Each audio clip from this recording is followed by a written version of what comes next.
Florida, Georgia, rivalry matchup in Jacksonville, neutral field here. We've got Georgia, 21.5-point favorites here in this game, 56.5 the total across the board. You got Florida off a 45-35 loss to LSU. Of course, both teams, they always give both teams usually a bye going into this game, and they've done that again here. Georgia looked like all of a sudden, what's going on? They labor with Kent State and Missouri. But boy, they certainly bounced back after that, looking like the Georgia of old, just destroying and whipping teams. 42-10 over Auburn, 55-0 over Vanderbilt.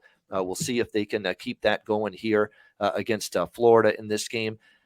You know, you look at the rivalry the last few years, 34-7 Georgia. 2 years ago, Florida won. Before that, it was 24-17 Georgia, 36-17 Georgia. You know, we have not seen Georgia lay more than 2 touchdowns in this rivalry. The biggest point spread that they laid was 14 last year. They won that game by 27, and they did cover in that game against Florida. But you got a better team, I think, for Florida. I don't know how much better they are, but they're better than they were last year a little bit. Better coach, I think, in Billy Napier. This is one where I don't know if I'll be on the dog. I don't know. I'm worried about that Florida defense and what I've seen the last few weeks. And, 45 allowed to LSU in particular was alarming. And with Richardson, he can have some really good moments and some terrible ones. He's been all over the map. Anthony Richardson at quarterback for the Florida Gators. But at this current number right now, I could see Florida losing by 17, 20, or 21. I really could. I think this is a big point spread and a big mountain to climb for Georgia from a point spread perspective, even though we know how impressive they're capable of being. What do you think here, Conor? Florida, Georgia.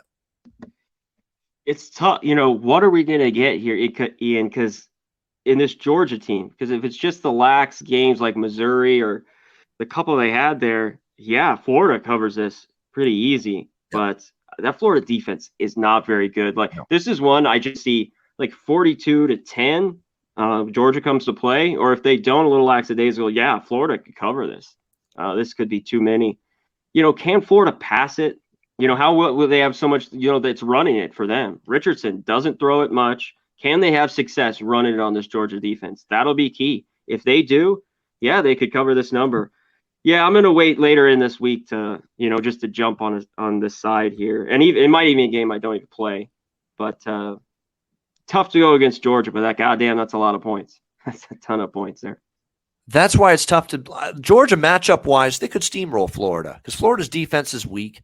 They got to be able to run the football, and Georgia's run defense is obviously top 5. They do everything well on defense most weeks anyway, Georgia, pass and run defense. But, and if they can't run it, are they going to stay close? But I keep coming back to the fact that you look at every meeting, Georgia-Florida, in the last decade, Georgia has not been a favorite of more than 14. And now here they are laying 21.5, 22. You know what I mean? Mm-hmm. I mean, it feels like it's just an incredible tax for Georgia if you're going to lay the points with them here in this game. So I agree. I'm leaning Florida, but again, I'm going to let that simmer